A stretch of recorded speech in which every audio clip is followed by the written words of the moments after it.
క్రికెట్లో సెంచరీ చేయడం ప్రతి క్రికెటర్ కల. ఆ సెంచరీ తన జట్టు విజయానికి సాయం చేస్తే ఆ ఆనందం మామూలుగా ఉండదు. కానీ ఒక్కోసారి భారీ సెంచరీ చేసినప్పటికీ తన జట్టును కాపాడుకోలేని పరిస్థితి ఎదురవుతుంది. అప్పుడు ఆ క్రికెటర్కి కలిగే బాధ అంతా ఇంతా కాదు. క్రికెట్లోనూ సెంటిమెంట్ను బాగా నమ్ముతారు. ఓ క్రికెటర్ సెంచరీ చేస్తే విజయం ఖాయమని, మరొకరు శతకం బాధితే జట్టు ఓడిపోతుందని అభిమానులు నమ్ముతుంటారు. రికార్డుల పరంగానూ ఈ గణాంకాలు నిజమే అని చెబుతుంటారు. ఆసీస్తో జరిగిన తొలి వన్డేలో సెంచరీ చేసిన రోహిత్ శర్మ జట్టును మాత్రం ఓటమి నుంచి గట్టెక్కించలేకపోయాడు. ఆస్ట్రేలియాతో రోహిత్ 4 సెంచరీలు చేస్తే అన్నిటిలోనూ జట్టు ఓడిపోయింది. ఇప్పుడు మరో దురదృష్టవంతుడి గురించి మనం చెప్పుకుంటున్నాం. అతడే ఆసీస్ బ్యాట్స్మెన్ షాన్ మార్ష్. అడిలేడ్ వేదికగా జరిగిన ఆసీస్ భారత్ రెండో వన్డేలో టీమిండియా 6 వికెట్ల తేడాతో గెలిచిన సంగతి తెలిసిందే.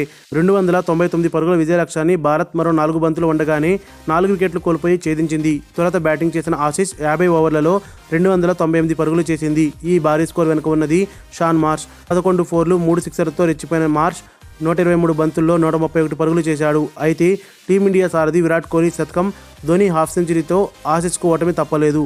ఇక్కడే ఓ సెంటిమెంట్ బయటకు వచ్చింది. షాన్ మార్ష్ సెంచరీ చేస్తే జట్టు గెలవదని నెటిజన్లు కామెంట్లు పెడుతున్నారు. గణాంకాల పరంగా చూస్తే అది నిజమే అనిపిస్తుంది.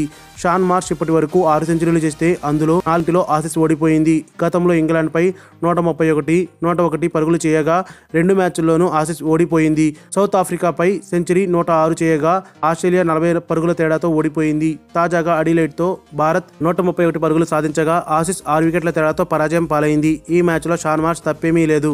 అతడికి సహచరుల నుంచి సరైన సహకారం లేకపోవడంతో జట్టు ఓడిపోయింది.